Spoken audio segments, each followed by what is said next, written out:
Hello, everyone. Welcome to the Blackshirt Breakdown. My name is Steve Marik. I'm a staff writer at Inside Nebraska, and he is the Jay Foreman, our NFL veteran and former Nebraska Blackshirt. Jay, we are back once again, and we have a pretty interesting and fun to watch recruit out of the 2024 class for the Huskers by the name of Isaiah McMorris, a 3-star, 6', 165-pound receiver out of Bellevue West High School. He's a name that a lot of people in this state know, obviously, coming from one of the better programs in the state. But Jay, you obviously know Isaiah and his game and Bellevue West. So just what were your thoughts when he kind of committed to the Huskers along with Davon Hall? But we'll get Dave Right. on. We'll give Dave on his own video later on here. But let's stick with Isaiah first. Jay, what do you think about him? The one thing about Isaiah, I think Davon's, jumped on the scene, a little bit, on a national level before. Yep. And Isaiah came up through, just, kind of laying in the weeds. But you know what?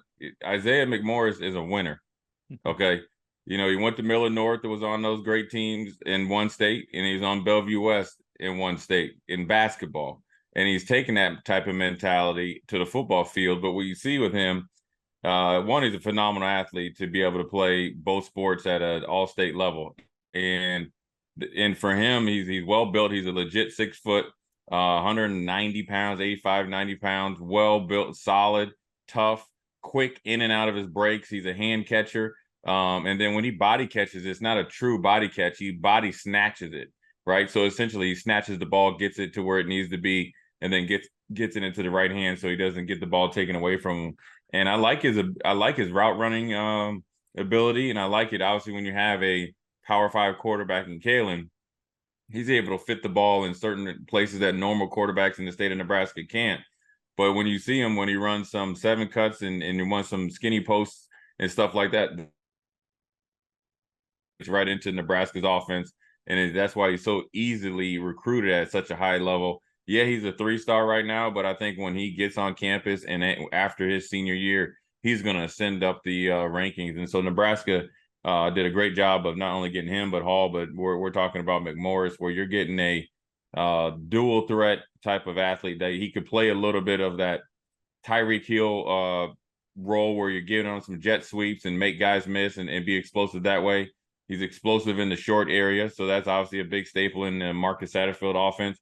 And he can beat one-on-one coverage on the outside. So he has the size to do, 3 different things. And so that's why I think he's going to be a big get for Nebraska, or is a big get, and is going to be big payoffs really, really soon in his career. Oklahoma interested in Isaiah. Penn State was interested. USC out there was interested. I believe Isaiah took a visit out there to Los Angeles. But hey, really talented kid. A little background before we get into his highlights here. State record 90 catches last season as a junior. So he kind of burst onto the scene. Like you said, Davon was kind of right away in his high school career. Everybody knew about Davon Hall, but as Isaiah kind of grew and developed throughout his high school career, caught 90 passes last year, 1,297 yards, 14 touchdowns, and he also ran another in. So 15 combined touchdowns for Isaiah McMorris last season as a junior. So really good stuff. But Jay, let's get into these highlights here. And like you said, the short area quickness is the one that I kind of thought about and kind of saw right away when we're talking about these highlights here. Look, I mean, Bellevue West, when you have the athletes they do at receiver, you get them the ball however you can. And hey, receiver screens were an excellent way to get the ball in Isaiah's hands and let him go to work, because his yards after catch, his elusiveness, his shiftiness is just really impressive. Yeah, look, when you're an offensive coordinator at the high school level, your job is to get the best players on the field the ball. And look what right here, I like that move right there. Yeah, it's a little step back move, and then he's able to get back to where he's supposed to go, which is on the outside of the numbers. Watch it, makes him move right outside of the numbers. What I say, when you hit the sideline, cock the head back and strike up the band. And look at this move right here. You don't see this in a lot of recruits highlight tapes, right? So look, a good hands catcher. He's reading that defender, right? He's not even worried about the guy right there behind him. Set it up, boom, got back, and then look what he did. He knew where the other guy was coming. It's almost like he had eyes in the back of his head, and he gets outside, and then obviously he's got the run after catch ability to score. And when you look at the formation right now, right, you think automatically is probably going up top to Hall. But it lets you know what type of athlete, receiver, and run after the catch player he is, because this play is to the boundary right here, where you think the defense already has numbers. And look at this move right here, where he set this guy up, right? And then step back, and then he had the short area quickness, not losing any speed, and then his acceleration from, I call it from gear 1 to gear 5. He goes like warp speed to the outside. That's why when he looks like in this play right here, they have numbers, or they should have been able to stop it from being a touchdown. It's a touchdown. You see the celebration because he knows this was a great play. Look at that right there. It almost looked like he was slalom skiing, I think, or down the slopes right here. So watch this move right here. He dips it in, dips out, comes right back to the outside, and reads the block very well. And so he can play out on the outside and be obviously the number one receiver. And right here, you see him in the slot. So when you're thinking about Marcus Satterfield's offense, or guesstimating what he can do at the college level, you see him in the tight end position. Guess what he'd be? He'd be locked up on, or I would be locked up on a great athlete like this. So the advantage automatically breaking the huddle goes to an athlete like Isaiah McMorris. They're doing this at the high school level. And then after you see this happen, you'll see the results of it. And this is why he became and burst on the scene, because that right there, and you see his ability to outrun leverage and angles and the run after the catch, the balance right there, right? The normal receiver would be tackled at the 35 or 40 right there. And this is what's really special right here, right? It's just it's kind of a little, we call it a smoke screen, right? He's out there, just a quick little play. It takes the place of a run play. He reads the block, right? And then he's able to cut back, breaks that tackle, breaks another tackle. Then he has the speed to outrun the angle from the opposite side corner, which isn't accounted for. So you're seeing a lot of things right here. The ability to set up blocks, read the defense. He's already knowing that he's beating the inside out defender right there, right? And then now he knows I can go to the outside because he's reading his blocks. That's what you got to evaluate and give him star rankings for, or bring him up the star ranking ladder. Now he's looking at number 4 or number 3 right there, knowing number 4 is coming. He's going to split both of these guys and then be physical right there and get skinny right there. And then he kind of leans on number 3, breaks the tackle, and kind of makes him slip off. Good athletic ability, phenomenal balance, and speed to take it home the next 35 yards. And like I said, this shows everything that you want in a Power 5 athlete, everything that you want in a player that can create instant matchup problems. The things that we saw in the first 2 plays aren't things that are coachable, right? These are natural God-given ability that he's obviously worked on, but he's accentuated and then obviously taken to the next level. Now you see him here against the state champions here, right? And so this is good on good, the best in the state. And I like the route right here, where you sell it, right? So the jailbreak screen, they probably set it up where I'm going to block. And look how he lulls the defense to sleep. He really sells it. So this is what do you do without the ball, right? You probably might not have got it. Read the outside defender. Look, turn the head back, and the ball's right there. And look, watch him track the ball in traffic. Again, these are things that are God-given ability, right? Throw it to the corner of the end zone. Whose gloves you see up there? The white gloves, right? So now you can say, hey, listen, he's 6 foot. He can play on the outside. He can win the 50-50 ball. And right here, it's just based off this play. What do you do without the ball? Do you sell it? Then do you make the play? Do you make the 50-50 play? And really, when you take it a step further here, Steve, is this lets you know what type of practice player he is, right?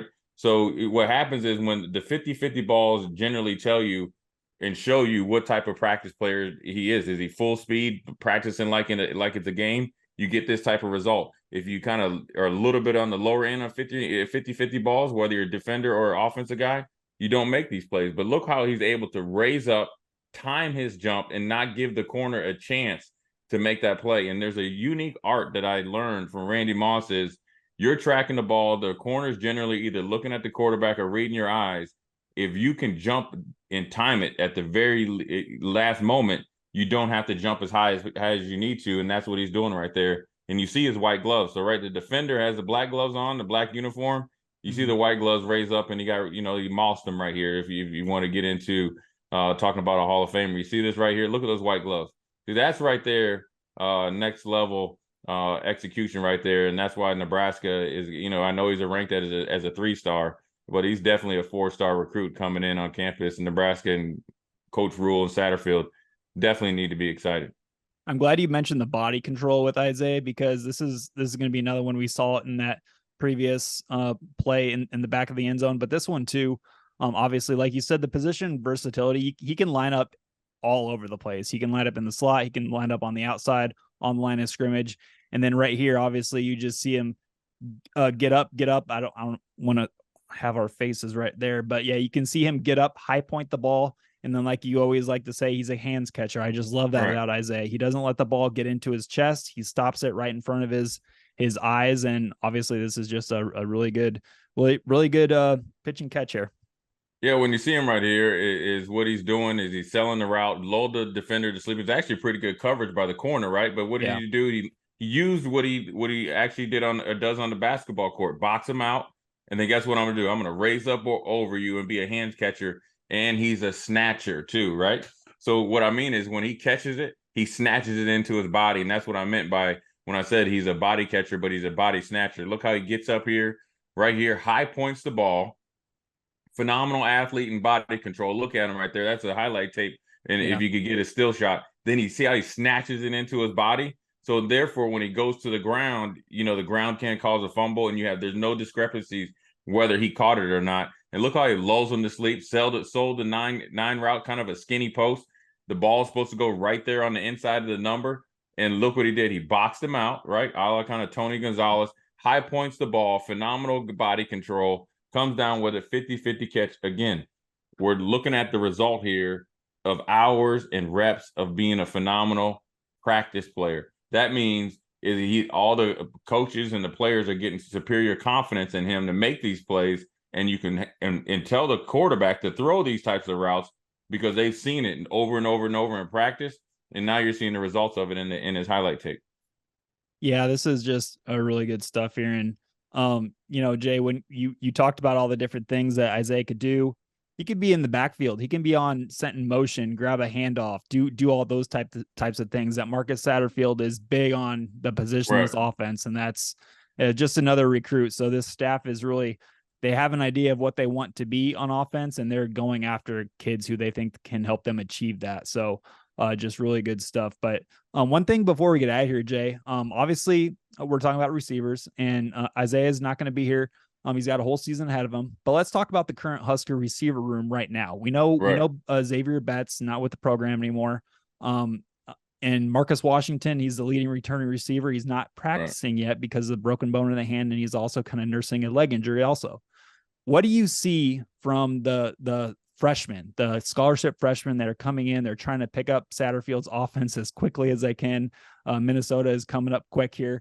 But how difficult is it for a young true freshman receiver to step into a program as a summer enrollee, like a lot of the receivers were, and then just to try to help the offense? Just how difficult is that? Well, yeah, it's a huge step for anybody to do that as a freshman, regardless of when you enroll. You could have been here at the beginning of the year, you still would be, swimming upstream. These guys are really swimming in the rapids right now upstream, but they're doing a good job from what I've heard in a few practices that I've been at, where even like Malachi Coleman's coming out. He was nicked up a little bit. He's starting to make some plays and start to get into kind of football shape and understanding the type of speed and rate of speed you need to practice, play in and play out. Jalen Lloyd, we talked about him, right? Slight of frame, but has been able to get behind defenders and has competed immensely. And now also Doss. So they're look, when Matt Rhule's telling you, we got speed, we got young guys that eventually going to play. I don't have to force them out there. That doesn't mean that they're not putting pressure on these coaches. And when they're in staff meetings and say, hey, did you see what Lloyd did? Did you see what Doss did? Did you see what Malachi did? We're sitting really good.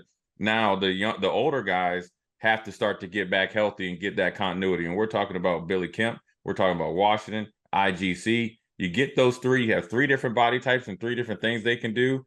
But right now you need the continuity for all of them to be there, and then throw in the Bullock and the Ty Hans. And then you can slowly but surely bring one or two freshmen and get that 4-game, kind of pre-career experience periodically throughout the season. Now that's where the development in the reloading and not rebuilding starts to come in.